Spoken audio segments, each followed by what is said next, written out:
Suara notifikasi penanak nasi yang menandakan matang, bersamaan dengan dering telepon yang nyaring, memecah keheningan yang menyesakkan di apartemen kecil ini. Aku melirik layar ponsel. Dua kata ibu mertua membuat jantungku seolah jatuh. Sudah hampir pukul 6 sore. Tetapi suamiku, Bima Prakoso, belum juga pulang. Aku menarik napas dalam-dalam, berusaha memaksakan suara seceria mungkin, lalu menjawab telepon. Halo, Bu, ini Dian. Dian, apa Bima belum pulang? Di seberang telepon, suara Ibu Ratna, ibu mertuaku, terdengar tidak sabar seperti biasanya. Iya, Bu. Sepertinya masih ada pekerjaan di kantor. Sebentar lagi juga pasti pulang. Bohong. Aku tidak tahu, apakah dia benar-benar sibuk atau sedang menikmati waktu bersenang-senang yang semakin sering dilakukannya belakangan ini. Sibuk apa? Pekerjaan memang penting, tapi keluarga lebih penting, kan? Ibu mertuaku menghela napas kasar. Itu adalah pertanda dimulainya rentetan keluhan yang sudah sangat kukenal. Kalian berdua ini sebenarnya punya niat tidak, sih? Sampai kapan mau diam saja seperti ini? Bima itu anak laki-laki satu-satunya. Pewaris keluarga ini. Apa kamu tidak khawatir? Ibu ini sudah cemas sekali. Tenggorokanku terasa kering. Aku menggenggam ponsel lebih erat. Kuku-kukuku menancap dalam di telapak tanganku. Iya, Bu. Kami juga terus berusaha. Berusaha apa? Sudah 5 tahun kalian menikah. 5 tahun. Ibu memotong perkataanku. Tetangga sebelah, Ibu Rina, menikah setahun setelah kalian. Anaknya sudah bisa panggil dia nenek. Kemarin dia bawa cucunya yang tampan dan gembul itu main ke sini, ibu jadi iri sekali. Ibu berhenti sejenak, lalu melanjutkan dengan suara yang bercampur antara keluhan dan tuduhan, jangan-jangan. Jangan-jangan memang karena kamu, ya? Apa kamu sudah periksa lagi ke dokter? Coba minum jamu dari tabib terkenal. Kalau di sini tidak berhasil, cari tempat lain. Jangan pikirkan biayanya. Iya, Bu. Nanti saya bicarakan lagi dengan Mas Bima. Oh, sepertinya Mas Bima sudah datang, Bu. Nanti saya telepon lagi ya. Aku buru-buru mematikan telepon sebelum ibu sempat berkata apa-apa lagi. Aku tidak mau mendengar lebih lanjut. Jika aku mendengarnya lebih lama lagi, aku takut akan meneriakkan kebenaran yang selama ini kupendam. Aku bersandar di dinding dan memejamkan mata. Kesunyian di dalam rumah terasa seperti ribuan jarum yang menusuk seluruh tubuhku. 5 tahun. Selama 5 tahun aku mendengar kata-kata itu dari ibu mertuaku, dari keluarga besar suami, dan dari tatapan kasihan para tetangga. Kasihan ya Bima. Masih muda, karirnya bagus, tapi menikah dengan perempuan mandul. Mbak Dian kelihatannya sehat-sehat saja, kenapa tidak bisa punya anak ya? Dulu kelakuannya bagaimana ya, sampai Tuhan tidak memberinya anak? Aku menatap foto pernikahan kami yang tergantung di dinding. Di dalam foto itu, Bima tersenyum cerah sambil dengan bangga merangkul pinggangku, betapa bahagianya kami saat itu. Dia adalah pria yang selalu lembut, penuh tawa, dan selalu melindungiku dari segala kesulitan. Namun, tekanan tak terlihat untuk memiliki keturunan perlahan-lahan menggerogoti segalanya. Aku menyiapkan makan malam di meja, sop buntut dan sambal goreng ati, makanan kesukaannya. Pukul 7, pukul 8. Aku duduk menunggu tanpa henti, makanan di meja menjadi dingin. Ini sudah biasa terjadi. Belakangan ini, dia selalu pulang terlambat. Baru pada pukul 9 malam, pintu depan terbuka. Bima masuk dengan raut wajah lelah. Dia melonggarkan dasinya dan melempar tas kerjanya ke sofa. Sudah pulang? Sudah makan? Dia memotong pertanyaanku. Suaranya dingin, tanpa sedikit pun emosi. Jantungku terasa nyeri. Aku berusaha menahan rasa sakit itu. Tadi ibu telepon, soal itu lagi. Dia menyembur dengan kesal. Kelelahan di wajahnya berubah menjadi kejengkelan. Tidak bisakah kamu bilang pada ibu, untuk berhenti menelepon? Aku benar-benar lelah. Dia langsung masuk ke kamar mandi dan membanting pintunya. Beberapa saat kemudian, saat aku sedang membereskan meja makan yang tak tersentuh, Bima keluar. Selesai mandi dan mengenakan piyama, Dia tidak pergi ke kamar tidur, melainkan ke balkon dan menyalakan sebatang rokok. Aku berdiri di belakang punggungnya. Punggung yang lebar, tetapi mengapa sekarang terasa begitu jauh? Aku ingin mendekat dan memeluknya. Aku ingin berkata bahwa aku juga sangat lelah, bahwa kita harus berhenti saling membohongi. Tetapi aku tidak bisa. Saat dia berbalik dan melewatiku, aroma parfum asing yang manis namun memuakan menusuk hidungku. Itu bukan aroma parfum yang kubelikan untuknya. Baunya seperti parfum murahan yang biasa dipakai perempuan muda. Malam itu, dia tidur memunggungiku. Ranjang kami terasa begitu luas, seolah ada samudra raksasa yang memisahkan kami. Aku sadar, di dalam keluarga kecil yang berusaha ku pertahankan ini, bukan hanya tawa anak-anak yang hilang, tetapi juga cinta. Rasa nyeri di dada yang kumulai sejak semalam masih terasa saat aku membuka mata di pagi hari. Bima sudah berangkat kerja pagi-pagi sekali. Dia selalu begitu setiap kali ada perang dingin di antara kami, seolah-olah dia melarikan diri dari udara yang menyesakan di rumahnya sendiri. Aku berusaha mengusir pikiran-pikiran tak berguna, dan dengan lesu membereskan rumah. Saat membuka lemari dan hendak memasukkan selimut tipis, ujung jariku menyentuh sebuah kotak kayu kecil. Kotak itu tersembunyi jauh di bawah tumpukan sprei tua, jantungku berdebar kencang. Aku mengeluarkan kotak itu. Debu tipis yang menyelimuti tutupnya menandakan sudah lama tidak dibuka. Aku terduduk di lantai, dan dengan jari gemetar membuka kuncinya. Di dalamnya tidak ada perhiasan mahal atau tanda cinta. Hanya ada selembar kertas HVS yang terlipat 4. Namun, selembar kertas tipis itu menyimpan rahasia yang cukup berat untuk menghancurkan segalanya. Itu adalah surat keterangan diagnosis dari bagian kandungan Rumah Sakit Harapan Bangsa, tertanggal 3 tahun yang lalu. Ingatan hari itu muncul kembali, sejelas kemarin. Setelah 2 tahun menikah tanpa kabar kehamilan, kami pergi ke rumah sakit bersama. Awalnya dia menolak keras. Orang sesehat aku kenapa harus diperiksa, katanya. Namun, karena desakan ibunya, dia akhirnya mau ikut. Kami duduk di ruang praktik seorang dokter wanita paruh baya yang ramah. Beliau bergantian melihat 2 rekam medis, lalu mengangkat kepala dan menatapku. Ibu Dian Lestari, katanya perlahan. Hasil pemeriksaan ibu sangat normal. Rahim, ovarium, semuanya sehat. Tidak ada masalah sama sekali untuk hamil dan melahirkan. Aku menghela napas lega. Beban berat yang selama ini menekan hatiku seolah terangkat. Aku menoleh ke arah Bima, hendak tersenyum. Namun, senyumku membeku melihat wajahnya yang kaku dan tatapan ragu sang dokter ke arahnya. Untuk Bapak Bima Prakoso. Dokter itu menggantung kalimatnya. Untuk akurasi, kami sudah melakukan tes sperma sebanyak 3 kali, dan hasilnya. Bima mencondongkan tubuhnya ke depan. Kedua tangannya bertaut erat. Saya? Ada apa dengan saya, dok? Jika Bapak melihat hasil ini, dokter menyodorkan selembar kertas ke arahnya, jumlah sperma yang hidup hampir mendekati 0. Sebagian besar bentuknya tidak normal. Dengan berat hati saya harus katakan, dengan kondisi ini, kehamilan alami hampir mustahil terjadi. Dunia seakan berhenti berputar. Aku menatap Bima. Wajahnya pucat pasi. Dia menatap kertas itu dengan nanar, bahunya bergetar. Dokter, apa? Apa tidak ada yang salah? Saya tidak punya masalah apa-apa. Dokter itu menggeleng dengan tatapan prihatin. Ini hasil final, Pak Bima. Sekarang teknologi kedokteran sudah maju, ada metode seperti bayi tabung. Bohong. Bima berteriak sambil berdiri.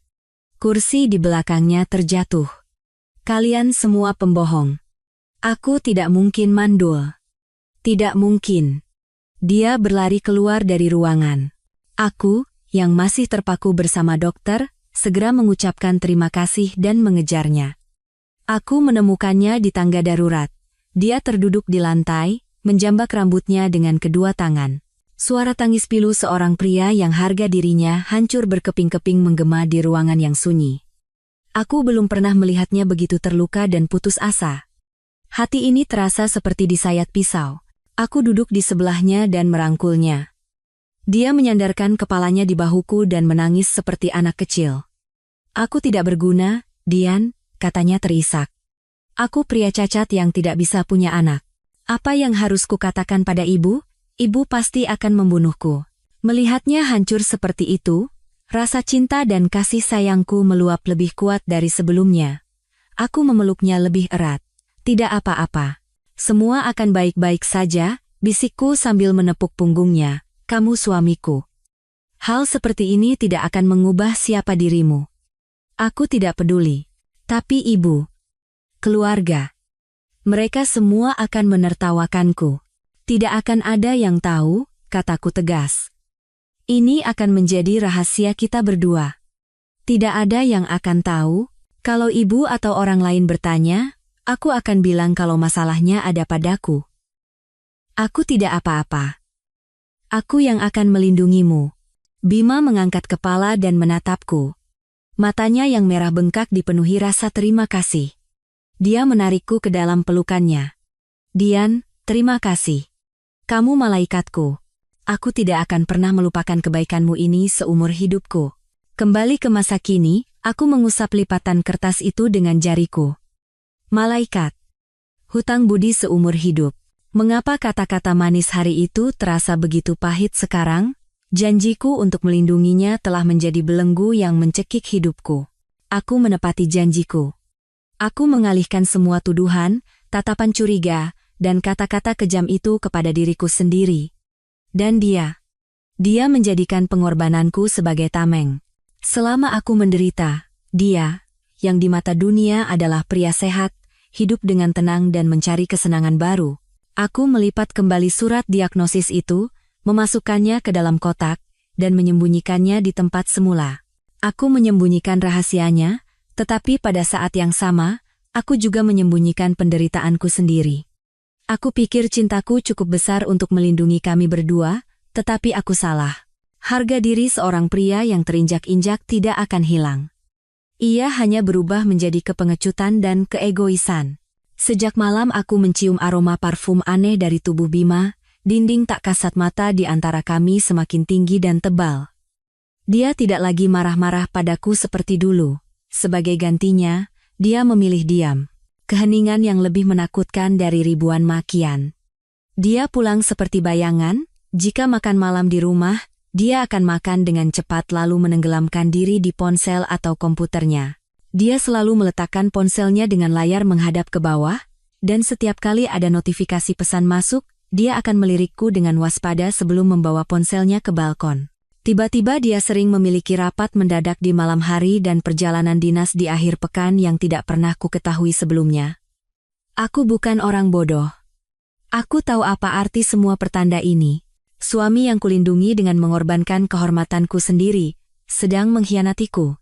Yang lebih menyakitkan adalah dia mulai menggunakan alasan yang kuciptakan untuk menyiksaku. Meskipun tidak secara langsung, semua tindakannya menyiratkan hal itu. Akhir pekan ini coba pergi ke kiai, minta didoakan. Katanya acuh tak acuh saat makan malam, tanpa mengalihkan pandangan dari ponselnya. Aku menggenggam sendokku erat-erat. Bukankah kita sudah sepakat tidak membicarakan ini lagi? Kalaupun masalahnya ada padaku, berdoa saja tidak akan. Bagaimana kamu tahu kalau belum dicoba? Dia tersenyum sinis. Apa dengan hanya duduk diam, anak akan jatuh dari langit? Darah serasa naik ke wajahku. Mas Bima, apa maksudmu? Tidak ada maksud apa-apa. Dia mengangkat bahu. Aku hanya lelah. Aku ini anak laki-laki satu-satunya. Kamu bilang kamu tidak tahan dengan tekanan, tapi aku harus menahannya. Dadaku terasa sesak. Bagaimana bisa dia mengatakan hal seperti itu? Aku tidak tahan dengan tekanan? Apakah dia tahu kata-kata apa yang harus kudengar setiap hari dari ibunya dan orang-orang di sekitarnya? Apakah dia tahu betapa hinanya dicap sebagai perempuan mandul oleh dunia? Aku menanggung semua ini agar dia bisa hidup sebagai pria normal, dan sekarang dia malah menyalahkanku.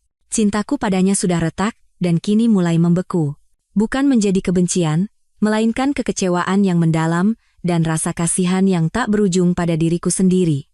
Aku telah melindungi seorang pengecut yang tidak hanya pengecut, tetapi juga kejam. Semuanya mencapai puncaknya pada suatu Sabtu malam. Dia bilang harus bertemu dengan rekan bisnis penting dan pergi ke sebuah pesta yang tidak bisa ditolak. Dia berdandan necis dan menyemprotkan parfum mahal yang kuberikan sebagai hadiah ulang tahunku tahun lalu. Aroma yang sudah sangat lama tidak kucium. Aku mencoba menonton film di rumah, tetapi sama sekali tidak bisa fokus. Pukul 12 malam, dia belum pulang. Pukul 1 dini hari, aku meneleponnya, tetapi tidak diangkat. Ku coba lagi. Kali ini, suara operator yang menjawab, "Nomor yang Anda tuju sedang tidak aktif." Rasa dingin merayap di punggungku. Firasatku mengatakan sesuatu telah terjadi. Aku duduk di sofa dalam kegelapan, memeluk lututku, dan menunggu. Hampir pukul 3 pagi, terdengar suara pintu berderit. Bima masuk terhuyung-huyung. Bau alkohol yang menyengat memenuhi ruangan. Namun, yang menarik perhatianku bukanlah kondisinya yang mabuk, melainkan bekas lipstik merah menyala yang tercetak jelas di kerah kemeja putihnya di bawah lampu kuning ruang tamu. Duniaku runtuh. Semua kesabaran, pengorbanan, dan janji selama 3 tahun terakhir hancur berkeping-keping. Baru pulang? Tanyaku dengan suara yang luar biasa tenang. Aku sendiri terkejut dengan ketenanganku. Bima terlonjak kaget dan mengangkat kepalanya menatapku. Dia sepertinya belum sepenuhnya sadar. "Kamu, belum tidur? Aku menunggumu." Aku berdiri dan perlahan mendekatinya. Dia mundur selangkah dengan mata ketakutan. Aku mengangkat tanganku. Bukan untuk menampar pipinya. Aku hanya menunjuk dengan lembut bekas lipstik di kerah kemejanya. "Noda ini akan sulit dihilangkan, ya. Rekan bisnismu sepertinya sangat bersemangat." Bima menunduk melihat kerah kemejanya, dan wajahnya menjadi pucat pasi. Dia buru-buru menggosoknya dengan tangan, tetapi noda itu malah semakin menyebar. "Dian, jangan salah paham. Aku terlalu mabuk." "Mereka itu siapa?" Tanyaku dengan suara yang masih datar. "Pemilik aroma parfum murahan yang tercium darimu selama beberapa bulan ini." Bima membeku. Dia sepertinya tidak menyangka aku akan tahu. "Kamu mengikutiku?" Aku tertawa sinis. "Tidak perlu. Seorang istri, seburuk apapun perlakuan suaminya, punya intuisi yang luar biasa untuk tahu kalau hati suaminya sudah berubah. Apalagi, caramu berselingkuh itu terlalu kentara, Mas Bima." Rasa kaget di wajahnya menghilang, digantikan oleh rasa tak tahu malu. Pria yang tertangkap basah biasanya tidak merasa malu, mereka hanya marah. "Iya, aku selingkuh," teriaknya, suaranya serak karena alkohol dan amarah. "Memangnya kenapa? Lihat dirimu. Apa kamu bisa memberiku apa yang kuinginkan?" Rasanya seperti disambar petir. Akhirnya dia mengucapkan kata-kata itu. Dia menggunakan rahasia yang kubawa untuk menusuk jantungku. "Aku tidak bisa memberimu apa yang kamu inginkan?" Ulangku dengan getir. "Apa yang kamu inginkan itu seorang anak, Mas Bima?" "Iya, anak. Aku butuh anak laki-laki untuk meneruskan keturunan. Aku butuh cucu untuk berbakti pada ibu. Apa kamu bisa memberikannya? Tidak, kan? Kamu itu istri yang tidak berguna." Dia menunjuk-nunjuk wajahku sambil berteriak. Air mata menggenang di pelupuk mataku, tetapi aku menggigit bibirku kuat-kuat untuk menahannya. Aku menatap lurus ke matanya yang merah karena mabuk dan kebusukan. "Bima Prakoso," kataku dengan jelas. "Kamu adalah orang terburuk yang pernah kutemui. Bukan hanya pengkhianat, tetapi juga pengecut, tidak tahu berterima kasih, dan kejam. Kamu menginjak-injakku dengan menjadikan pengorbananku sebagai pijakan." Aku tidak berkata apa-apa lagi. Aku melewatinya dan masuk ke kamar tidur. Kukunci pintunya. Aku mengabaikan suaranya yang menggedor pintu dan memaki-maki dari luar. Aku terduduk di lantai, bersandar pada pintu. Barulah air mataku tumpah. Bukan karena pengkhianatan, tapi karena kebodohanku sendiri. Bagaimana bisa aku mengorbankan 5 tahun masa mudaku, kehormatanku, untuk sesuatu yang begitu tidak berharga? Malam itu, aku tahu pernikahan ini telah berakhir, sepenuhnya. Aku tidak bisa tidur semalaman. Aku duduk di dalam kamar yang terkunci, sementara dia, setelah lama menggedor pintu dan membuat keributan, akhirnya diam. Mungkin dia tertidur di sofa. Aku tidak peduli. Pikiranku kosong dan dingin. Cinta, pengorbanan, penderitaan. Semua perasaan itu telah terbakar habis oleh amarah dan kebencian semalam, hanya menyisakan abu. Keesokan paginya, aku membuka pintu kamar. Aku sudah mandi dan berganti pakaian kerja yang rapi. Aku merias wajahku lebih teliti dari biasanya untuk menutupi mata yang lelah. Bima sedang duduk di meja makan. Bukan dalam keadaan mabuk seperti semalam, dia juga sudah rapi bersiap ke kantor. Sepertinya dia juga tidak tidur nyenyak. Melihatku, dia berdiri. "Dian, kita perlu bicara." Suaranya serak, tetapi tidak ada nada penyesalan. Yang ada hanyalah kelelahan seseorang yang telah mengambil keputusan final. Aku duduk di kursi di seberangnya dan menuang segelas air. "Lihat aku." Tatapan Bima sempat menghindar, tetapi kemudian menjadi mantap. Dia sepertinya berpikir dialah yang berada di atas angin. Bahwa aku, sebagai istri yang tidak bisa memberinya anak, tidak punya pilihan selain bergantung padanya. "Dian, soal semalam, aku minta maaf. Seharusnya aku tidak berteriak padamu seperti itu." Aku hanya diam dan meminum seteguk air. Permintaan maaf yang begitu murahan. Keheninganku membuatnya tampak cemas. Dia langsung ke pokok pembicaraan. "Kurasa kita sudah tidak bisa bersama lagi." Aku tetap diam. Ini sudah kuduga sejak semalam. Aku sudah punya orang lain. Dia menundukkan kepalanya. "Namanya Yuni.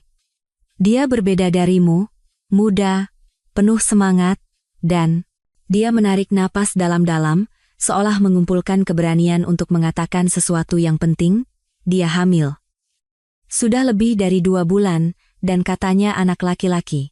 Aku meletakkan gelasku di meja, suara tak yang kering menggema di ruangan yang sunyi. Aku mengangkat kepala dan menatap lurus ke matanya. Aku tidak menangis atau berteriak. Aku hanya tertawa hampa. Hamil 2 bulan, aku teringat surat diagnosis yang kusimpan rapi di dalam kotak kayu.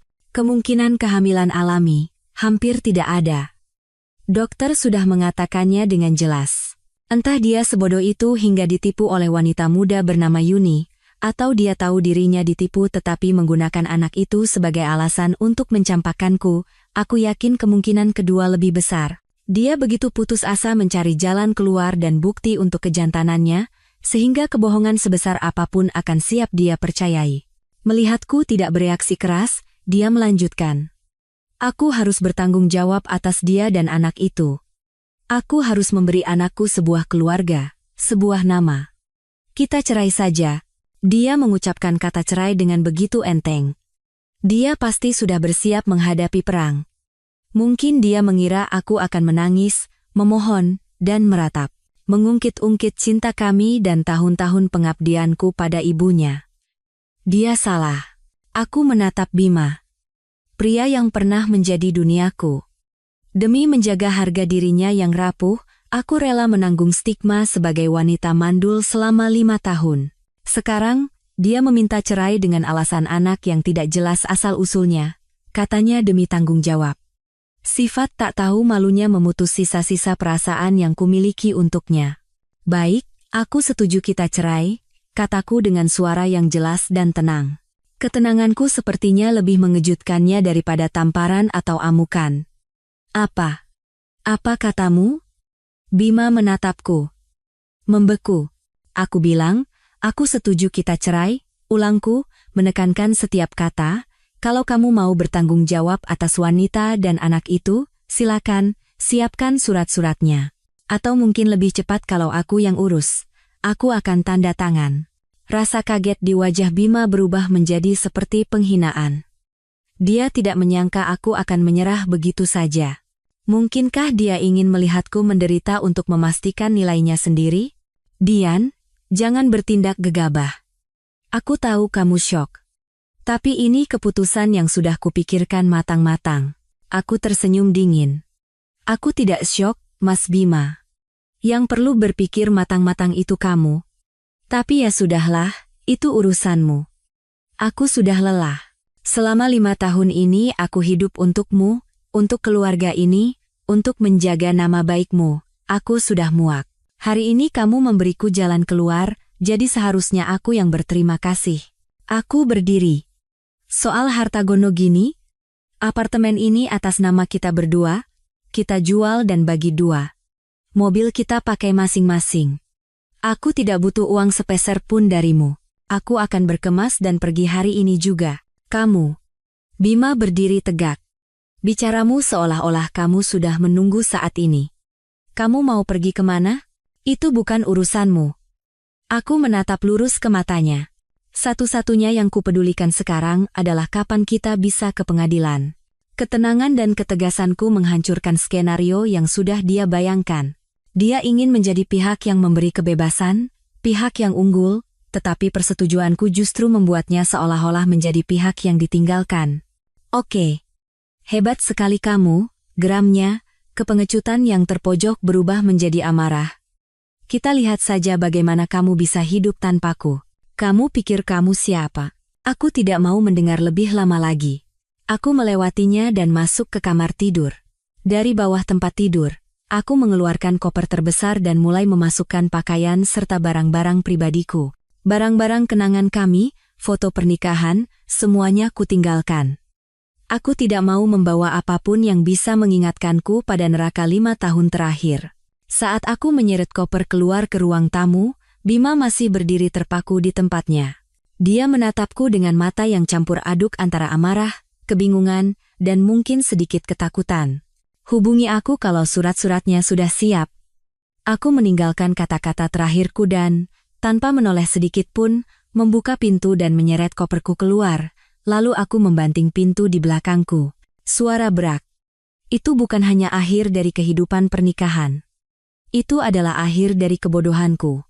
Aku tidak meneteskan air mata setetes pun saat meninggalkan apartemen itu. Aku memanggil taksi, memasukkan satu-satunya barang bawaanku, dan meminta sopir untuk mengantarku ke hotel terdekat. Aku menginap di hotel selama 2 hari sambil mencari tempat tinggal. Dengan tabungan pribadi dan perkiraan setengah dari hasil penjualan apartemen, aku tidak khawatir soal keuangan. Aku dengan cepat mendapatkan kontrak untuk sebuah studio kecil di kecamatan yang jauh dari tempat tinggalku dulu. Itu adalah studio cantik dengan balkon yang cerah. Pada hari pindahan, isi rumahku hanyalah sebuah koper dan kasur baru. Namun, berdiri di tengah ruangan yang kosong sambil mencium bau cat baru, hatiku terasa anehnya damai. Rasanya seperti bisa bernapas dengan benar untuk pertama kalinya dalam 5 tahun, aku tidak memberitahu siapapun, termasuk orang tuaku.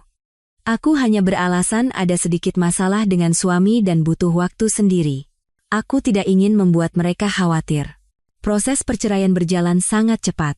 Sepertinya Bima juga ingin semuanya segera selesai agar bisa membawa istri barunya masuk. Kami bertemu di pengadilan dan menandatangani surat-surat. Tidak ada sepatah kata pun, tidak ada kontak mata. Hakim menatap kami dan menggelengkan kepala dengan prihatin. Mungkin dia pikir aku adalah istri malang yang dicampakkan suami karena tidak bisa punya anak. Aku tidak peduli. Aku hanya ingin semuanya berakhir. Dengan uang bagianku, aku mulai mengisi rumah baruku. Sofa berwarna krem, lemari dapur kecil, beberapa pot tanaman untuk balkon, dan 1 set cangkir teh baru. Aku menyeduh teh melati hangat untuk diriku sendiri. Beberapa malam pertama, kesunyian terasa sedikit menakutkan. Aku terbiasa menunggu suara pintu terbuka, suara helaan napas, suara tajam. Namun, perlahan-lahan aku mulai mencintai keheningan ini. Aku memutar musik instrumental yang tenang, dan membuka buku yang sudah lama tidak kubaca. Aku sadar, sudah sangat lama aku tidak hidup untuk diriku sendiri. Aku fokus pada pekerjaan. Aku adalah manajer akuntansi di sebuah perusahaan menengah. Dulu, aku selalu pulang tepat waktu untuk menyiapkan makan malam, tetapi sekarang aku bisa lembur atau mengambil proyek tambahan. Rekan-rekan kerjaku terkejut dengan perubahanku. Aku menjadi lebih tegas, lebih ceria. Suatu akhir pekan, aku menghadiahi diriku sendiri dengan perawatan spa, lalu aku mampir ke salon. Tolong potong seperti ini, kataku sambil menunjuk foto seorang model dengan potongan rambut pendek yang karismatik. Saat penata rambut mengangkat guntingnya dan memotong rambut panjangku yang telah kupelihara selama bertahun-tahun, rasanya seperti meletakkan beban seberat ribuan kilogram. Di cermin, ada orang baru, gaya rambut baru, dan diriku yang telah menemukan kembali senyum yang telah lama hilang. Aku mulai yoga dan makan malam dengan teman-teman lama yang janjinya selalu kutunda. Hidupku tanpa Bima, tanpa ibu mertua, tanpa tekanan untuk punya anak, terasa sangat ringan. Aku memulai kembali di usia 34 tahun, dan aku belum pernah merasa sebahagia ini. Saat aku sedang memeriksa laporan keuangan akhir bulan, teleponku berdering, nomor dari bibiku di kampung. Bibiku tinggal di desa yang sama dengan mantan ibu mertuaku, jadi kadang-kadang kami saling menelepon untuk menanyakan kabar. Halo, Bude. Ini Dian. Loh, Dian. Apa benar kamu sudah cerai sama Bima? Kenapa kamu bodoh sekali? Tidak bilang apa-apa sama Bude? Suara bibiku terdengar panik dan kesal. Aku tertawa ringan. Iya, Bude. Sudah selesai semua. Ada apa, Bude? Ada apa katamu? Ini ada kejadian besar. Bude merendahkan suaranya seolah takut ada yang mendengar. Kemarin Bima bawa perempuan ke sini, terus satu desa heboh karena dia bikin syukuran dan mengenalkannya ke semua tetua keluarga. Jantungku berhenti berdetak. Bukan karena sakit, tapi karena firasat buruk. Dia pamer ke seluruh desa kalau itu istri barunya, lanjut Bude. Perut perempuan itu sudah besar. Kelihatannya sudah 4 atau 5 bulan. Si Bima senang bukan main, mulutnya senyum sampai ke telinga, keliling desa traktir minuman sambil pamer kalau dia akan dapat anak laki-laki penerus keturunan. Aku memejamkan mata, dia akhirnya membawa selingkuhannya ke kampung halaman, cepat sekali. Tapi kamu tahu kan, ibunya, Bu Ratna itu. Kamu tahu dia bilang apa? Bude marah seolah mewakiliku. Dia bilang ke semua orang, Dian itu perempuan mandul, makanya Bima terpaksa cari benih di luar. Berkat doa para leluhur, akhirnya kami dapat anak laki-laki yang berharga. Ya ampun, Dian. Kamu itu terlalu baik. Kamu sudah tinggal di rumah itu bertahun-tahun, merawat mertuamu seperti ibumu sendiri, bagaimana bisa mereka begitu padamu? Kenapa kamu tidak bongkar saja kebenarannya? Bude, potongku, semua sudah berlalu. Aku dan dia sudah tidak ada hubungan apa-apa lagi. Biarkan saja mereka mau bilang apa. Mana bisa begitu? Amarah Bude tidak reda. Tidak tahu terima kasih. Ibu dan anak sama saja. Perempuan itu juga kelihatannya bukan perempuan baik-baik. Masih muda tapi rambutnya dicat biru merah, kuku tangan kakinya menor. Cara dia lihat calon mertuanya saja sudah tidak sopan. Lihat saja nanti, pasti akan seru. Aku berterima kasih pada Bude dan menutup telepon. Aku bersandar di kursi dan menatap balkon yang cerah. Hatiku terasa berat, bukan karena cemburu, tetapi karena kasihan pada Bima. Dia sedang membanggakan sesuatu yang bukan miliknya, memamerkan kebohongan orang lain. Dia sedang bersulang dengan tanduk besar yang dipasangkan oleh selingkuhannya di kepalanya. Pria mandul yang pamer akan punya anak, adakah tragedi yang lebih mengenaskan dari ini? Kasihan juga pada ibu mertuaku, menunggu cucu hingga kehilangan akal sehat. Dia senang karena akan mendapatkan penerus keluarga, tetapi tidak sadar sedang dipermainkan oleh anak dan selingkuhannya. Kebanggaannya juga hanya ilusi yang dibangun di atas kebohongan. Badai ini akan segera pecah. Dan untungnya, aku berada di luar badai itu. Aku menduga Bu Ratna sedang melewati hari-hari paling bahagia dalam hidupnya. Akhirnya aib memiliki menantu mandul terhapuskan. Mendapatkan cucu laki-laki dan bisa mengangkat kepala di depan kerabat dan tetangga. Aku membayangkan dia pergi ke pengajian untuk bersyukur, menceritakannya ke seluruh desa. Membeli perlengkapan bayi, merajut baju-baju kecil. Aku sudah cukup lama tinggal bersamanya untuk tahu betapa besar keinginannya untuk memiliki seorang cucu. Kadang aku bertanya pada diri sendiri, jika hari itu aku mengungkapkan rahasianya, apakah segalanya akan berbeda? Tapi aku segera menggelengkan kepala. Orang akan menciptakan berbagai alasan untuk mempercayai apa yang ingin mereka percayai. Setelah aku meninggalkan rumah, komunikasiku dengan ibu mertuaku terputus. Aku juga sudah menghapus nomornya. Aku tidak ingin apapun yang berhubungan dengan keluarga itu mengganggu kehidupan baruku. Namun, suatu malam, saat aku baru selesai yoga, sebuah nomor tak dikenal menelepon. Biasanya aku tidak menjawab nomor tak dikenal, Tetapi entah kenapa aku merasa harus menjawabnya. Hello. Di seberang sana hening selama beberapa detik. Lalu terdengar suara helaan napas kasar yang sudah kukenal selama 5 tahun terakhir. Dian, ini ibu. Iya. Bu, aku membeku. Itu Bu Ratna. Suaranya berbeda. Tidak ada lagi nada tajam dan tidak sabar seperti dulu. Terdengar kelelahan dan keraguan. Ada apa, Bu? Aku secara refleks masih memanggilnya ibu. Ibu. Ibu cuma, dia ragu-ragu lagi, cuma ingin tahu kabarmu. Kamu baik-baik saja? Pertanyaan ini mengejutkanku. Bu Ratna bertanya apakah aku baik-baik saja? Ini adalah hal paling aneh yang pernah kudengar darinya. Iya Bu, saya baik-baik saja. Terima kasih sudah khawatir. Ibu dan Mas Bima sehat-sehat saja, kan? Aku sengaja bertanya. Terdengar lagi helaan napas panjang. Ibu sudah tua, apanya yang sehat? Bima katanya sibuk terus. Dia tidak mengatakan sepatah kata pun tentang kabar gembira itu. Tidak ada pamer tentang cucu yang akan lahir, juga tidak menyalahkanku seperti yang diceritakan Bude. Dia hanya menanyakan kabarku dan menghela napas. Soal si Yuni itu, tiba-tiba dia memulai. Suaranya terdengar sangat lelah. Mungkin karena masih terlalu muda, dia bilang mual-mual terus, seharian cuma tiduran. Masak, bersih-bersih, tidak ada yang bisa dia kerjakan. Malah ibu yang sudah tua ini yang harus melayaninya.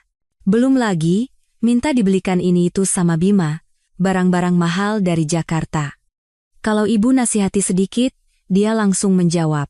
Ah, jadi karena ini, kegembiraan akan mendapatkan cucu mulai memudar, digantikan oleh kenyataan hidup bersama yang tidak nyaman. Bu Ratna sudah terbiasa dengan menantu yang penurut, rajin, menyiapkan makanan, dan sopan sepertiku. Sekarang, pasti sulit baginya menghadapi perempuan muda yang merasa berjasa karena sedang hamil. Dia merengek minta tinggal di Jakarta sama Bima. Katanya desa ini kotor dan dia tidak suka. Ibu pusing sekali. Mau diusir, tapi di dalam perutnya ada cucu ibu, mau dipertahankan, tapi kelakuannya seperti musuh. Aku hanya mendengarkan dalam diam. Apa yang harus kukatakan? Menghiburnya? Atau mengatakan, nah kan, Bu, itu karma, aku tidak bisa melakukan keduanya? Bu, kataku lembut. Saya bukan menantu ibu lagi. Urusan rumah tangga sebaiknya dibicarakan dengan Mas Bima, sepertinya bukan urusan saya untuk ikut campur. Ibu juga tahu. Tiba-tiba dia berteriak, kembali ke sifat aslinya. Ibu cuma kesal, jadi curhat sedikit padamu. Bagaimanapun juga, kamu pernah jadi bagian keluarga ini.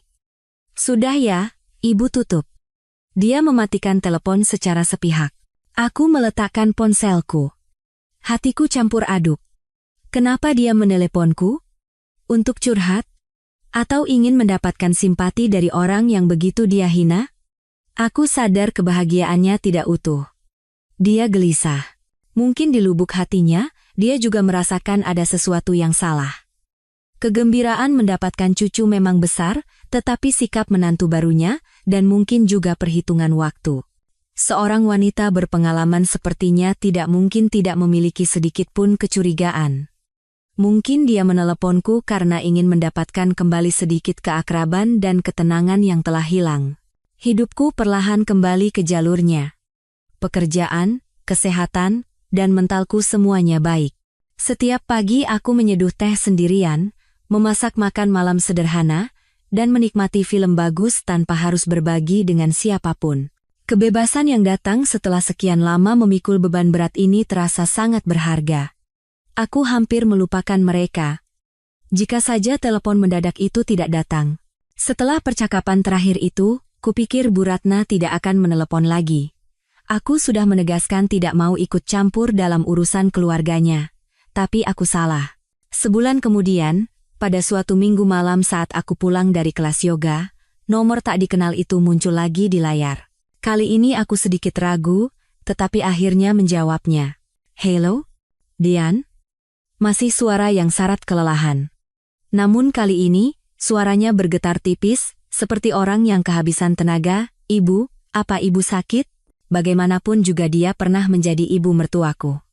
Mendengar suara seperti itu, aku tidak bisa tidak khawatir. Tidak. Ibu tidak apa-apa. Dia terdiam cukup lama. Hanya terdengar suara napasnya yang berat. Ibu mau tanya satu hal saja padamu. Kamu harus jawab jujur. Jantungku berdebar kencang. Iya, Bu. Silakan.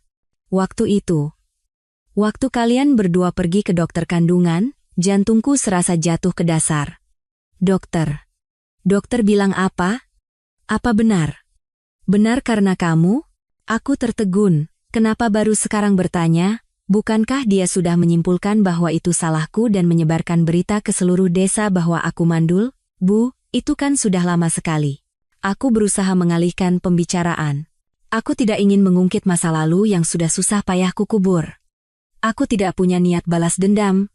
Aku hanya ingin hidup tenang. Jawab, Dian. Suaranya tiba-tiba menjadi tajam, tetapi bercampur dengan keputusasaan. Jawab yang jujur.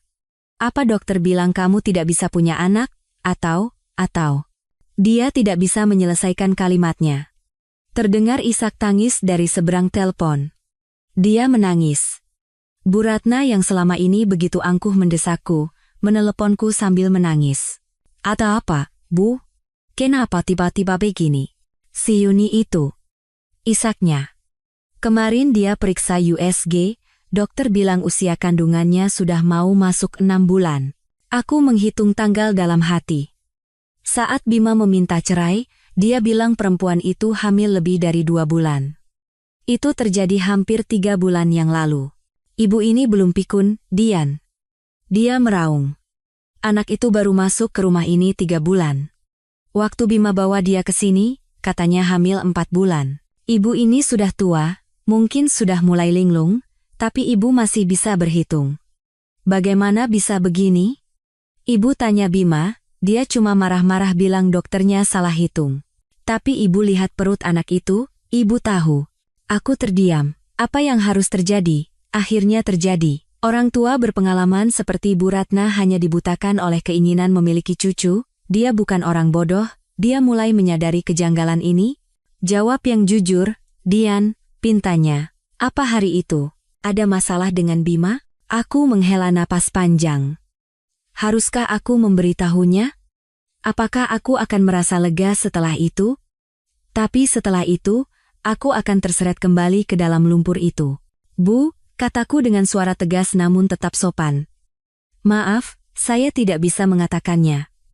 Itu adalah urusan antara saya dan Mas Bima. Sekarang kami sudah bercerai, dan saya tidak punya hak untuk membicarakannya. Dian, kamu. Dia sepertinya marah karena penolakanku, tetapi suaranya kemudian pecah. Kamu masih saja sebaik ini. Padahal ibu sudah berbuat jahat padamu. Bukan karena baik, Bu. Saya hanya ingin hidup tenang, potongku. Bu, masalah itu sebaiknya ibu tanyakan pada anak ibu, Mas Bima. Atau tanyakan pada menantu baru ibu, Yuni. Saya hanya orang dari masa lalu. Jaga kesehatan ibu baik-baik. Saya tutup teleponnya. Aku tidak menunggu jawabannya dan langsung mematikan telepon. Aku bersandar di dinding, jantungku berdebar kencang. Roda takdir mulai berputar. Badai yang sudah kufirasatkan semakin mendekat. Apa yang terjadi setelahnya baru ku ketahui kemudian.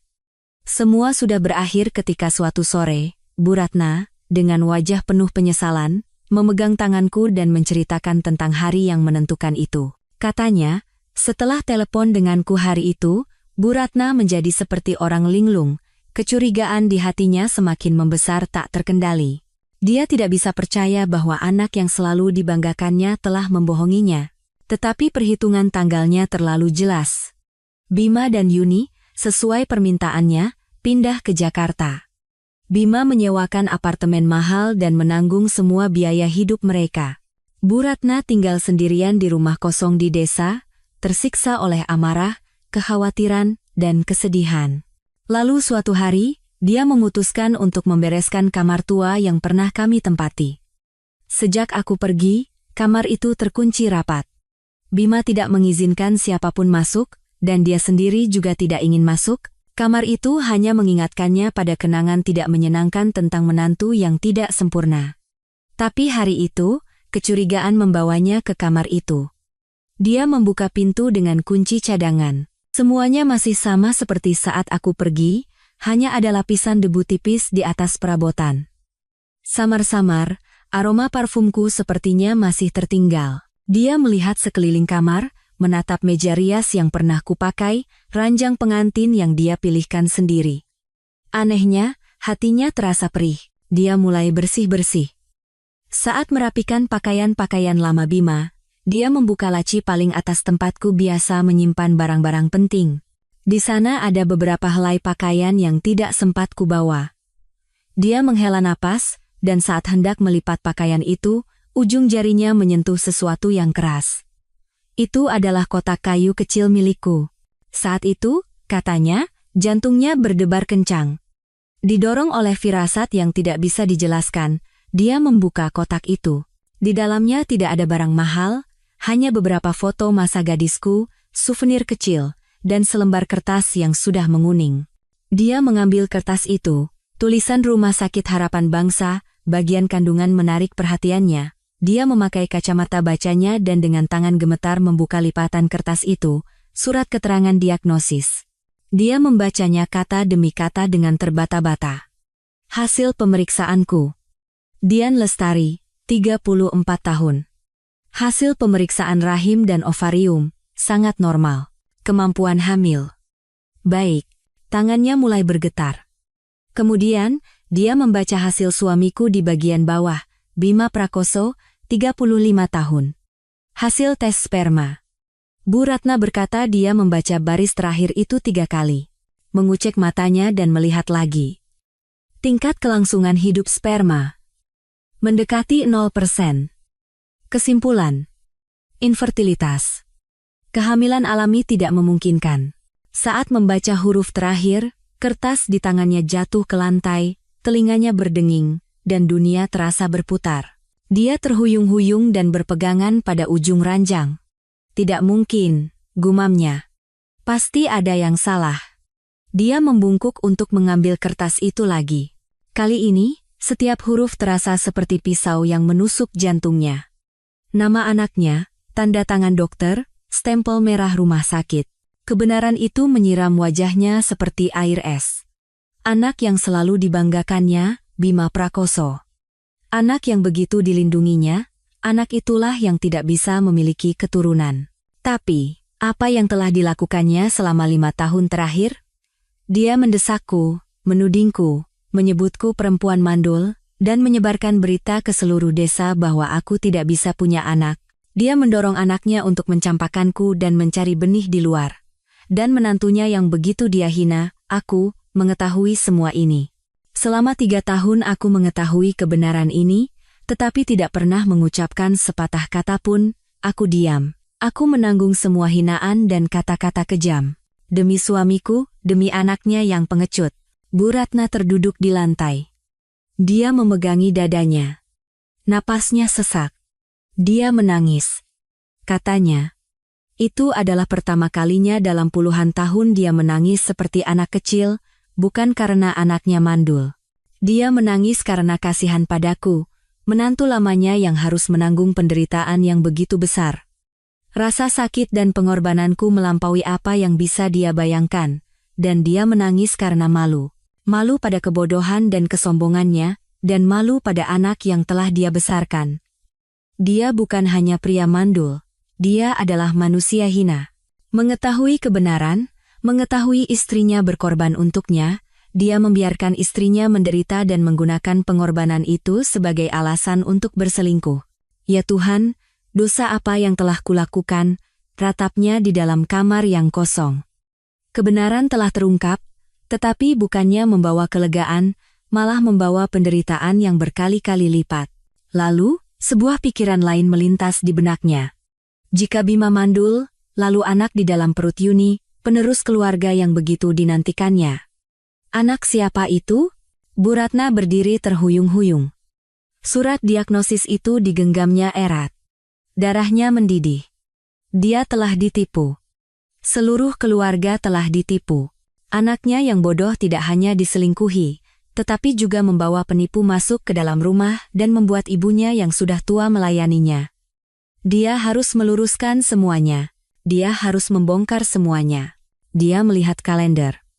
Akhir pekan ini adalah hari tahlilan untuk kakek Bima. Seluruh kerabat akan berkumpul.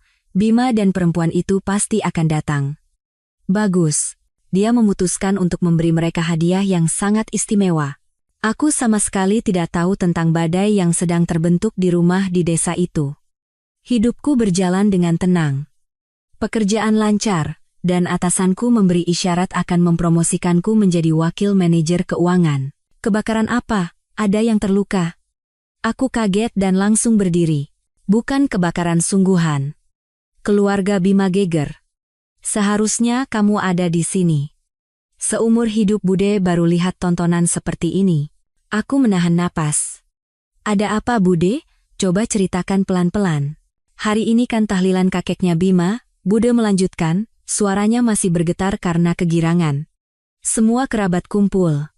Bima dan si Yuni itu juga datang. Perutnya sudah besar sekali. Sombongnya bukan main. Si Bima pamer kemana-mana, bahkan dia bilang hari ini ada 2 kebahagiaan, hari peringatan kakeknya dan hari dia mengumumkan secara resmi akan mendapatkan anak laki-laki. Aku memejamkan mata. Skenario yang kubayangkan menjadi kenyataan. Anak itu berdiri di tengah-tengah rumah dan pidato, lanjut Bude. Berkat perlindungan para leluhur, meskipun istri pertama saya begini dan begitu, tapi langit masih menyayangi saya dan memberi saya anak laki-laki penerus keturunan. Begitu dia selesai ngomong, tahu tidak siapa yang muncul? Bu Ratna, mantan ibu mertuamu. Aku menelan ludah. Ya Tuhan, Dian. Dia seperti orang yang berbeda. Wajahnya dingin seperti es, tangannya memegang setumpuk kertas, jalan ke tengah rumah, dan berdiri tepat di depan Bima. Bude menarik napas dalam-dalam. Satu rumah langsung senyap. Dia menatap lurus ke wajah Bima dan bilang kata per kata, Bima, kamu barusan bilang istri pertamamu begini dan begitu? Kamu bilang Dian tidak bisa punya anak? Jantungku berdebar kencang. Bima membeku dan tergagap. Ibu, kenapa tiba-tiba? Bu Ratna langsung memotongnya. Dia mengangkat tumpukan kertas itu tinggi-tinggi dan berteriak, hari ini, di hadapan para leluhur dan semua kerabat, ibu akan buktikan siapa sebenarnya yang tidak bisa punya anak. Ya Tuhan, aku sampai tidak sadar bersorak. Dia berteriak keras sekali, suara Bude pecah. Ini surat keterangan dari Rumah Sakit Harapan Bangsa. Anakku, Bima Prakoso, mandul. Tidak bisa punya anak. Selama 5 tahun ini, mantan menantuku, Dian Lestari, menanggung semua tuduhan tidak adil ini sendirian untuk melindungi suaminya yang pengecut ini. Aku terduduk di kursi. Dia mengungkapkan semuanya. Lalu bagaimana, Bude? Tanyaku dengan suara gemetar. Kejadiannya tidak terbayangkan. Bude hampir meratap. Satu rumah gempar. Semua orang berbisik-bisik, tidak ada yang percaya dengan apa yang mereka dengar. Bima wajahnya pucat pasi, lari mau merebut kertas di tangan Bu Ratna. Ibu, jangan bicara yang tidak-tidak. Sini berikan. Tapi Bu Ratna bukan orang sembarangan. Dia menepis tangan Bima dan berteriak, tidak percaya, biar ibu bacakan di depan semua kerabat, mandul, kehamilan alami tidak memungkinkan. Dengar baik-baik, kamu. Bima berubah seperti orang gila. Dia berlari ke arah Yuni yang bersembunyi di pojok dengan wajah pucat. Dia mencengkeram lengannya dan berteriak histeris. Katakan. Cepat katakan. Anak ini anakku, kan? Cepat bilang iya. Aku bisa membayangkan kekacauan itu. Pria yang kebenarannya terbongkar, mati-matian berpegang pada kebohongan terakhir. Si Yuni itu gemetaran seperti daun kering, Bude merendahkan suaranya. Dia tergagap, Mas. Bima mengguncang lehernya seolah mau mematahkannya sambil berteriak, anakku bukan? Perempuan itu tidak tahan lagi, dia menangis sejadi-jadinya dan terduduk di lantai. Mas, maafkan aku. Aku salah. Anak ini bukan anak Mas. Aku menghela napas panjang. Semuanya berakhir. Tahu tidak bagaimana setelah itu? Suara Bude meninggi lagi. Bima terpaku di tempatnya, melepaskan perempuan itu, lalu terhuyung-huyung. Dia melihat surat diagnosis sekali, melihat Yuni sekali, lalu tiba-tiba dia mulai tertawa, seperti orang gila. Haha, bukan anakku. Tentu saja bukan anakku. Lalu dia pingsan di lantai. Seluruh rumah menjadi kacau balau. Ada yang memanggil dokter, ada yang mengerumuni Bima. Bu Ratna hanya menatap anaknya yang pingsan. Tidak menangis, hanya wajahnya menunjukkan penderitaan yang tak terkatakan. Lalu Yuni bagaimana? Dia dikelilingi ibu-ibu, dimaki-maki, dasar penipu. Perempuan dari mana berani-beraninya menipu keluarga kami? Mungkin karena takut, dia lari terbirit-birit keluar. Lari dengan perut sebesar itu, kasihan juga, tapi itu akibat perbuatannya sendiri. Bima? Sudah siuman, tapi seperti orang linglung. Tidak bicara, hanya duduk memegangi kepalanya. Bu Ratna menyuruh orang-orang membereskan hidangan dan membatalkan acara tahlilan. Hari ini ada musibah di rumah kami, silakan semuanya pulang. Para kerabat pulang, sambil berbisik-bisik. Pasti rasanya ingin sembunyi di lubang tikus. Aku menutup telepon. Tenagaku serasa terkuras habis. Tidak ada rasa puas atau senang. Hanya ada kelelahan yang mendalam. Kebenaran akhirnya terungkap, tetapi harganya terlalu mahal. Aku menatap vas bunga krisan yang baru saja kurangkai. Indah, tetapi mengapa hatiku terasa begitu berat? Setelah telepon dari Bude, aku duduk termenung untuk waktu yang lama. Bunga krisan yang kurangkai tampak indah, tetapi entah kenapa terasa menyedihkan. Bima mengguncang lehernya seolah mau mematahkannya sambil berteriak, "Anakku bukan?" Perempuan itu tidak tahan lagi, dia menangis sejadi-jadinya dan terduduk di lantai. "Mas, maafkan aku. Aku salah. Anak ini bukan anak Mas." Aku menghela napas panjang. Semuanya berakhir. Tahu tidak bagaimana setelah itu, suara Bude meninggi lagi. Bima terpaku di tempatnya, melepaskan perempuan itu, lalu terhuyung-huyung. Bukan di atas ranjang yang empuk, tetapi di lantai teras yang dingin. Para tamu sudah pulang, yang tersisa hanyalah hidangan yang berantakan dan kesunyian. Keheningan yang lebih menakutkan dari ribuan makian. Ibunya, Bu Ratna, duduk termenung di teras, menatap kosong. Dia tidak lagi menangis. Rasa sakit telah berubah menjadi kekecewaan yang mendalam dan keheningan yang menakutkan. "Ibu," panggilnya dengan suara serak. Bu Ratna mungkin tidak menoleh. "Sudah bangun? Kalau sudah bangun, bereskan kekacauan yang kamu buat ini." "Yuni, di mana dia?" Dia pasti bertanya seperti itu. Tali penyelamat terakhir yang membuktikan kejantanannya. Kabur, suara Bu Ratna pasti sedingin es. "Untuk apa mencari orang yang sudah kabur? Mau mencari perempuan yang menipumu itu? Atau mencari janin yang bukan darah dagingmu di dalam perutnya?" Setiap kata Bu Ratna pasti menghantam dada Bima seperti palu, dia telah kehilangan segalanya. Kebanggaan semu akan memiliki anak, kesombongan akan meneruskan keturunan, harga diri di depan kerabat, istri yang telah berkorban untuknya, dan bahkan ibunya yang selalu membelanya, kini menatapnya seolah melihat orang asing, itulah hukumannya. Bukan pukulan atau makian, tetapi kebenaran itu sendiri. Kebenaran telah menelanjanginya, menjadikannya seorang penyendiri yang pengecut dan bodoh. Keinginan untuk memiliki anak, untuk membuktikan diri, untuk menginjak-injak orang lain, pada akhirnya membakar dirinya sendiri. Kemana perginya perempuan bernama Yuni itu? Mungkin sedang berkeliaran mencari pria naif lainnya. Tetapi hidupnya, yang lari terbirit-birit dengan perut besar, juga tidak akan mudah. Nafsu telah menuntun mereka, dan sekarang mereka harus membayar harga dari nafsu itu.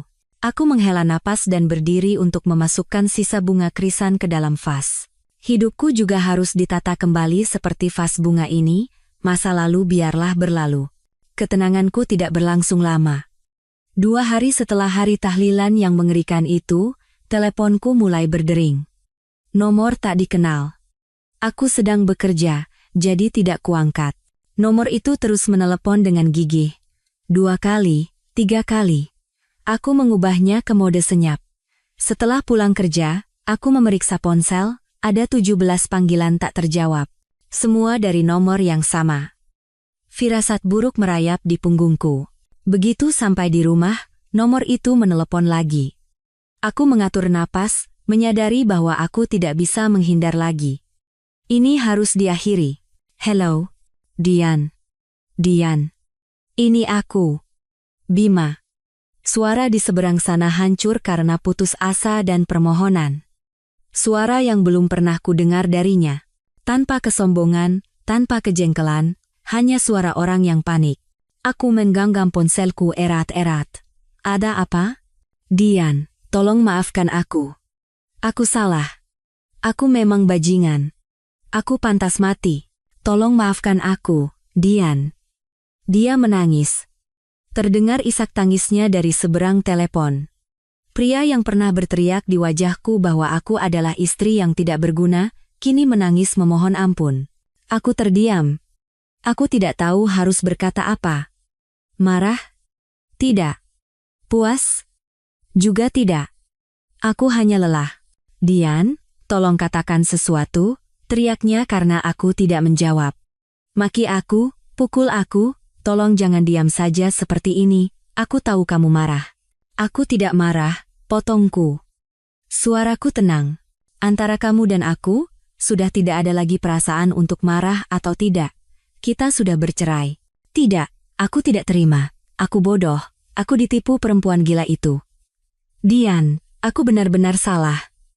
Tolong, maukah kamu kembali padaku? Kita mulai lagi dari awal. Kita adopsi anak. Aku tidak butuh anak lagi. Aku hanya butuh kamu, Dian. Dia bilang hanya butuh aku.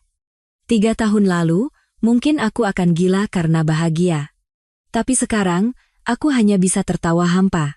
Yang dia butuhkan bukan aku, tetapi tameng, pelindung, tali penyelamat terakhir yang bisa dia andalkan setelah kehilangan segalanya. Dia mencariku bukan karena menyadari cinta, tetapi karena tidak ada lagi orang yang bisa dia andalkan. Bima, kataku dingin dan tegas, sudah terlambat. Saat kamu berpaling, aku sudah berjalan terlalu jauh, aku sudah memulai hidup baru, dan aku sangat puas. Aku tidak mau kembali ke lumpur itu lagi.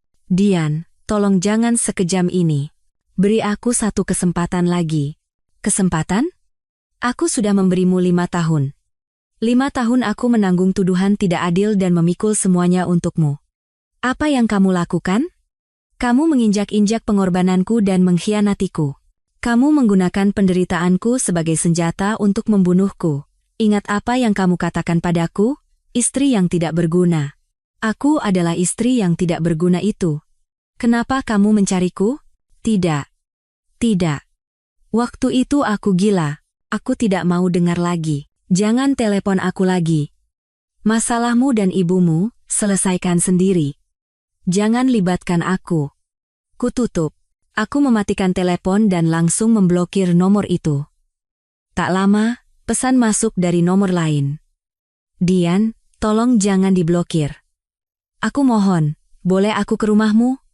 Aku harus bertemu denganmu. Jantungku berdebar kencang. Dia tahu rumahku? Bagaimana? Pesan lain masuk. Aku di bawah rumahmu sekarang. Apartemen Y, nomor 302, kan? Tolong turun, aku mohon. Aku berlari ke balkon dan melihat ke bawah. Sosok kurus yang kukenal sedang mondar-mandir di depan lobi. Itu Bima. Dia menengadah, seolah tahu aku sedang melihatnya. Aku mundur. Tangan dan kakiku gemetar. Untuk pertama kalinya setelah bercerai, aku merasa takut. Dia putus asa. Orang yang putus asa bisa melakukan apa saja. Aku buru-buru menutup gorden dan mengunci pintu depan. Aku tidak akan turun. Meskipun dia di sana semalaman, aku tidak akan pernah turun. Bima berada di bawah rumahku semalaman. Aku tidak bisa tidur. Aku duduk dalam gelap, mendengarkan suara bel, gedoran pintu, dan suaranya yang memohon sambil menangis. Dia bahkan mengganggu para tetangga. Keesokan paginya, saat aku bersiap berangkat kerja, dia masih terduduk di sana. Situasi baru terkendali setelah satpam datang. Akhirnya aku mengambil cuti sehari dari kantor. Aku tidak bisa keluar. Tapi orang yang tidak kuduga adalah Bu Ratna. Siang itu, Telepon masuk dari nomor tak dikenal. Kali ini aku tidak bisa menjawab, tetapi nomor itu gigih menelepon. Tak lama, pesan masuk. Dian, ini ibu. Tolong angkat teleponnya. Ibu mohon. Aku tertegun, masih dengan nada memohon. Aku ragu sejenak, lalu menjawab telepon. Ibu, Dian, apa Bima ada di sana? Suaranya penuh kelelahan. Dia membuat keributan di lantai 1 semalaman. Saya takut tidak bisa keluar, kataku jujur. Bu Ratna menghela napas panjang. Kirimkan alamatmu. Ibu akan ke sana. Ibu akan menyeretnya pulang. Dan ada yang ingin ibu bicarakan denganmu. Aku ragu, aku tidak ingin bertemu dengan siapapun dari mereka. Tapi aku juga tidak bisa membiarkan Bima terus membuat keributan di sini. Akhirnya aku mengirimkan alamatku lewat pesan. 1 jam kemudian, bel berbunyi. Kali ini bukan gedoran pintu yang gila. Dari lubang intip pintu, aku melihat Bu Ratna. Dia sendirian. Mungkin Bima sudah ditahan di lantai 1. Aku membuka pintu. Wanita yang berdiri di depanku bukan lagi Bu Ratna yang kukenal. Sosok sombong dan tajamnya telah hilang. Dia terlihat 10 tahun lebih tua. Rambut putihnya bertambah banyak, matanya cekung. Pakaiannya lusuh, membawa tas kain. Melihatku, dia tidak berkata apa-apa, langsung berlutut di hadapanku. Ibu, apa yang ibu lakukan? Aku kaget dan mencoba membangunkannya. Tapi dia menepis tanganku dan menggeleng. Air mata mengalir di pipinya. Dian, biarkan ibu begini. Biarkan ibu berlutut. Ibu minta maaf. Ibu mohon ampun padamu. Dia terus menangis. Ibu melakukan ini bukan untuk memintamu rujuk dengan Bima. Anak sialan itu tidak pantas untukmu. Ibu hanya ingin dosaku padamu diampuni. Ibu salah, Dian. Ibu benar-benar salah. Rasa kasihan yang tak terlukiskan muncul di hatiku. Aku tidak lagi membencinya. Melihatnya yang tua dan menderita berlutut di hadapanku, aku hanya merasa iba. Ibu, sudah saya bilang, saya tidak apa-apa. Aku mengerahkan seluruh tenaga untuk membangunkannya. Masuk dulu, duduk. Aku memapahnya ke sofa. Dia duduk meringkuk di sofa, tidak berani menatapku. Hanya menangis sambil mengulang-ulang kata, maaf, dosa ibu padamu terlalu besar. Aku pergi ke dapur, membuatkan segelas air hangat, dan memberikannya ke tangannya yang gemetar. Ibu, minum ini dulu, tenangkan diri. Dia menerima gelas itu, tetapi tidak meminumnya. Dia mengangkat kepala dan menatapku dengan mata merahnya. Apa kamu benar-benar tidak membenciku? Padahal ibu sudah berbuat sejahat itu padamu. Aku duduk di sebelahnya dengan jarak yang sopan dan menatapnya lurus. Bu, saat saya memutuskan untuk pergi dari rumah itu, saya sudah melepaskan semuanya. Saya tidak benci atau dendam. Tapi ibu, Bu, dengarkan saya. Aku memotong perkataannya dengan lembut namun tegas. Apakah ibu pikir saya memaafkan ibu dan Bima itu untuk kalian berdua? Tidak. Bu Ratna menatapku dengan ekspresi bingung. Saya memaafkan, kataku perlahan, untuk diri saya sendiri, agar saya bisa hidup dengan tenang. Jika saya terus memendam amarah dan kebencian, siapa yang akan menderita? Saya sendiri. Saya tidak bisa memulai hidup baru dengan membawa beban masa lalu di hati. Saya sudah cukup menderita selama 5 tahun. Saya tidak mau menderita lagi, bahkan dalam pikiran saya. Bu Ratna mendengarkan dengan terpana, seolah baru pertama kali mendengar hal seperti itu.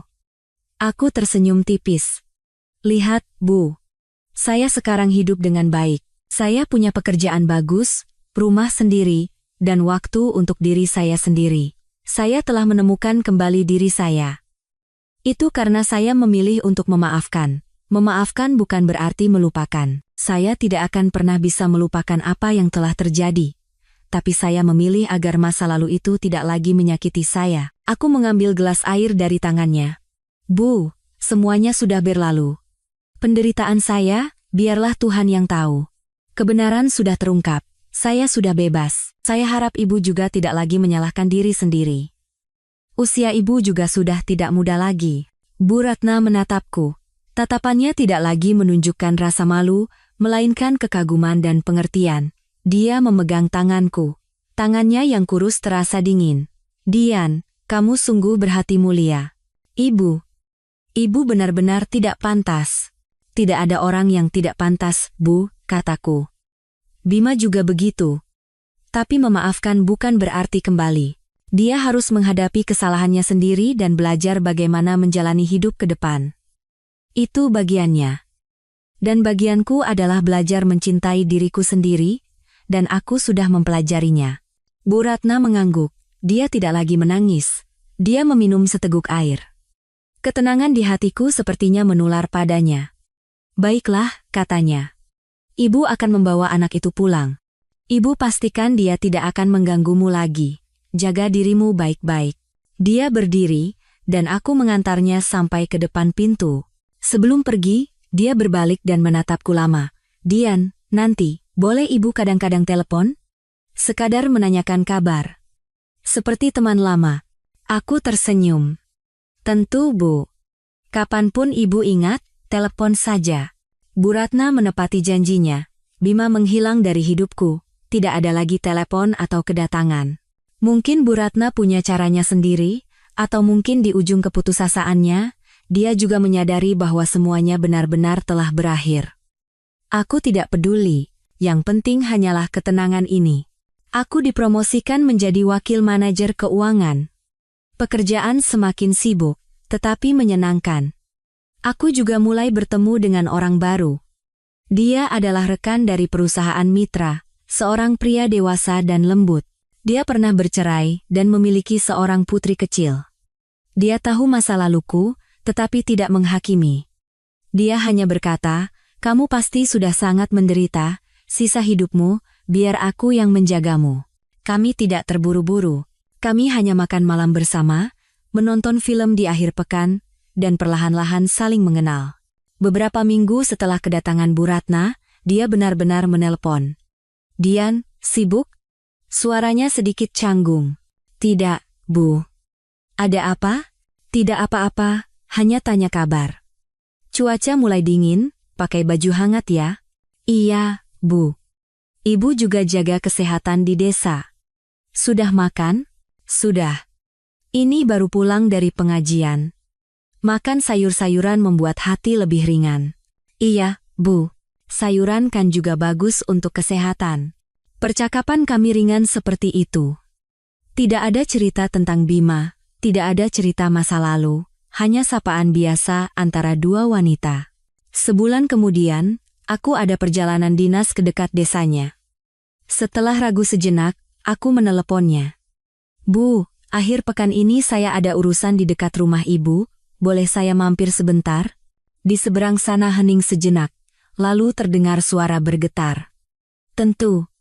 Tentu saja boleh. "Cepat ke sini, ibu tunggu ya."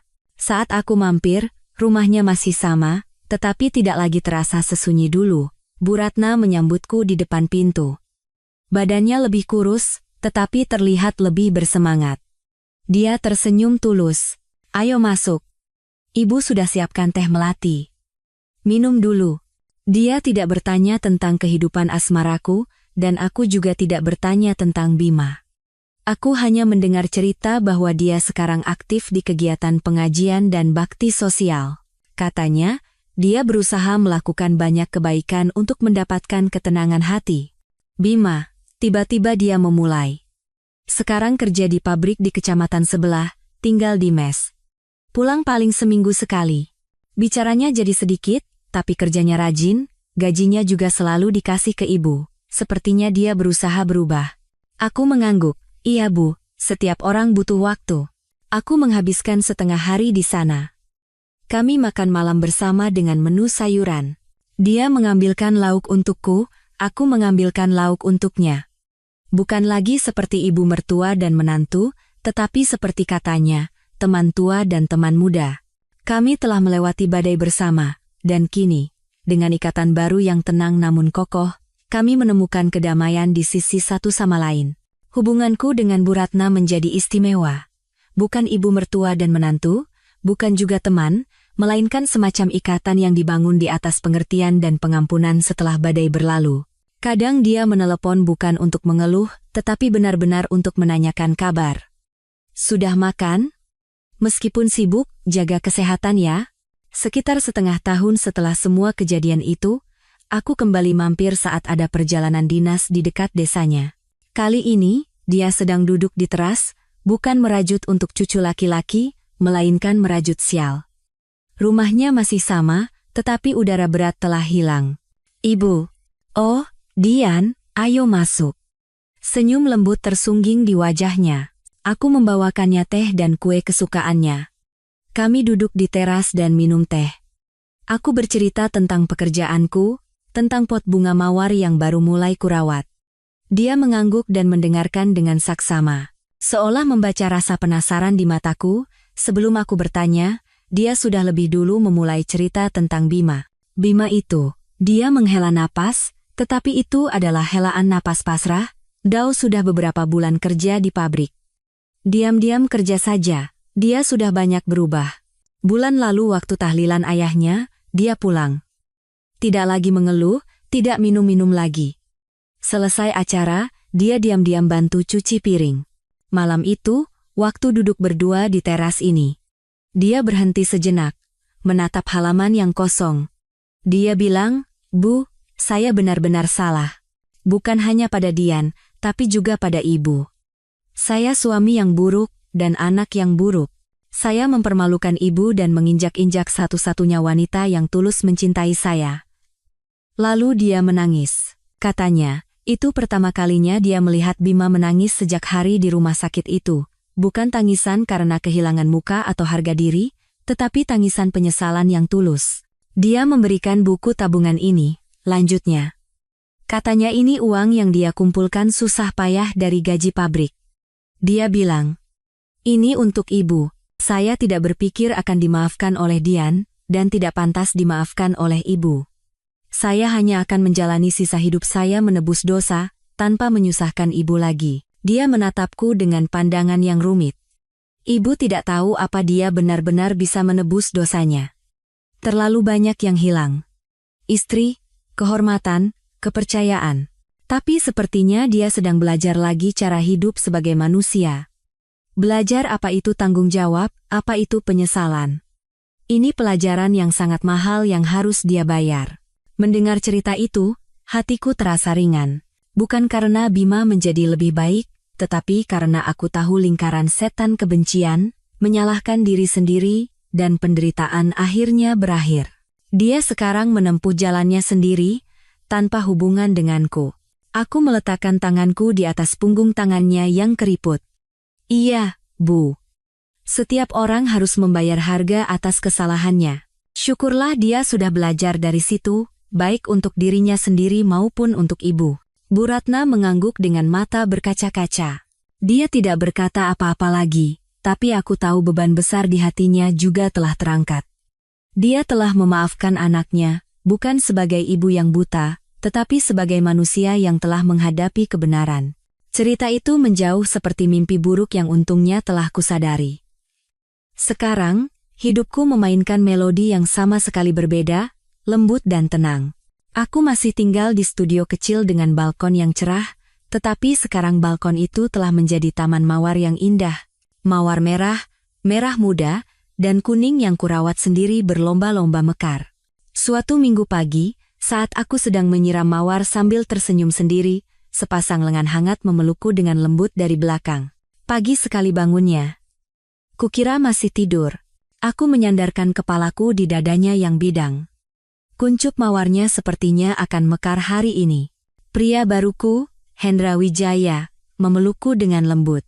Dia adalah seorang arsitek yang lembut dan dewasa, dan yang terpenting, selalu menatapku dengan tatapan penuh hormat. Dia mengecup rambutku dengan lembut. Rambut pendekku yang dulu kini sudah cukup panjang dan terikat rapi. Kopimu. Dia menyodorkan segelas latte dengan kekentalan yang pas, kesukaanku. Kami bersama-sama menatap kota yang baru bangun dari tidurnya. Keheningan ini berbeda dengan keheningan yang menyesakan di rumah dulu. Ini adalah keheningan yang penuh kedamaian dan kebersamaan. Tante Dian. Suara jernih terdengar dari dalam rumah. Putri Hendra yang berusia 7 tahun, Anna berlari keluar dengan piyama putrinya. Dengan rambut acak-acakan, dia mengucek mata dan memeluk kakiku. "Tante, nanti malam makan ayam goreng, ya?" Aku tertawa dan menggendongnya. "Boleh. Tapi hari ini mainannya harus dibereskan sendiri, ya?" "Siap." Anna mencium pipiku dengan keras. Hendra berdiri di samping, menatap kami berdua dengan mata penuh cinta. "Kamu terlalu memanjakannya." Aku mengedipkan mata padanya. Anak perempuan memang harus dibesarkan dengan cinta. Aku melihat Anna, lalu melihat Hendra. Inilah keluargaku. Keluarga tanpa tekanan untuk meneruskan keturunan, tanpa rahasia palsu, tanpa pengorbanan yang berat. Keluarga yang terbentuk dari pilihan, rasa hormat, dan cinta yang tulus. Ponselku berdering. Pesan dari Bu Ratna. "Ibu kirim sayuran dari kebun. Ambil di terminal ya." Foto sayuran segar terlampir. Aku tersenyum dan membalas. "Iya Bu. Terima kasih.